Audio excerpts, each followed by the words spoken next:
দপ্তরে শেখ শাহজাহানকে ইডির তলব। আগামী সপ্তাহে ইডির দপ্তরে হাজিরার নির্দেশ ইমেইলের মাধ্যমে। শাহজাহানকে সমন ইডির। প্রথমবার হাজিরা এড়িয়ে যান শেখ শাহজাহান, এবারে দ্বিতীয়বারের জন্য ফের সমন করা হলো শেখ শাহজাহানকে। 29 জানুয়ারি হাজিরা দেওয়ার নির্দেশ হয়েছিল শেখ শাহজাহানের, এবার আবার আগামী সপ্তাহে ইডির দপ্তরে হাজিরার নির্দেশ দেওয়া হয়েছে শেখ শাহজাহানকে। আরো বিস্তারিত জানাবেন আমাদের প্রতিনিধি অর্ণব রয়েছে এই মুহূর্তে আমাদের সঙ্গে। অর্ণব, একবারে যেটা এনফোর্সমেন্ট ডিরেক্টরেট সূত্রে জানা যাচ্ছে, শেখ শাহজাহানকে কিন্তু দ্বিতীয়বারের জন্য নোটিশ করা হয়েছে। প্রথমবার তাকে যখন তার বাড়িতে আক্রান্ত হন, যারা কেন্দ্রীয় বাহিনীর জওয়ান রয়েছেন তারা আক্রান্ত হন, তারপর কিন্তু ফের ইডি আধিকারিকরা পৌঁছায় সন্দেশখালীতে।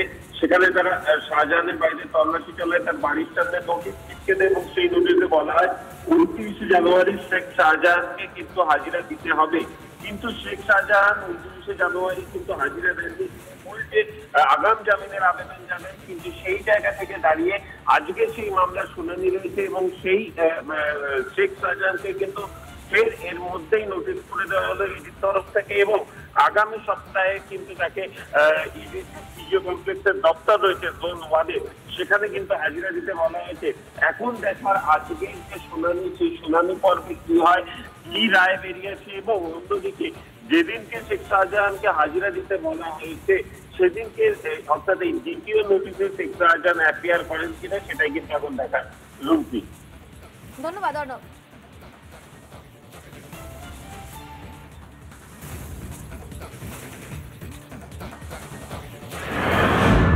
বছর দুয়েক আগে ঘাটাল পাঁশকুড়া রাজ্য সড়ক সম্প্রসারণের কাজ শুরু হয়েছিল এবং সেই সময় দাসপুর 1 নম্বর ব্লকের হরিরামপুর 2 অঙ্গনওয়াড়ি কেন্দ্রের সামনে থাকা যে টিউবওয়েল, সেই টিউবওয়েলটিকে সরিয়ে ফেলা হয়েছিল। ফলে বছর দুয়েক ধরে কিন্তু প্রবল জলকষ্টে ভুগতে হচ্ছে এই অঙ্গনওয়াড়ি কেন্দ্রের খুদে পড়ুয়াদের। অঙ্গনওয়াড়ি কেন্দ্রের কর্মীর দাবি, তিনি বারবার ধরে পঞ্চায়েত সমিতির থেকে যে প্রশাসনের আধিকারিক তাদেরকে কিন্তু তিনি বারবার ধরে আবেদন জানিয়েছেন যাতে এই জলকষ্ট দূর করা যায়। অন্যদিকে পঞ্চায়েত সমিতির সভাপতি তিনি দাবি করছেন যে এই অঙ্গনওয়াড়ি কেন্দ্রের সামনে সজলধারা প্রকল্পে একটি পাম্প বসানোর পরিকল্পনা নেওয়া হয়েছিল, কিন্তু এই যে ইলেকট্রিকের খরচ, যে বিদ্যুতের খরচ, সেই খরচ কে মেটাবে তা নিয়ে কিন্তু নানা টালবাহানা চলছিল, আর যার ফলে কিন্তু আখেরে এই যে সজলধারা প্রকল্পে পাম্প বসানোর পরিকল্পনা তা কিন্তু ভেস্তে যায়।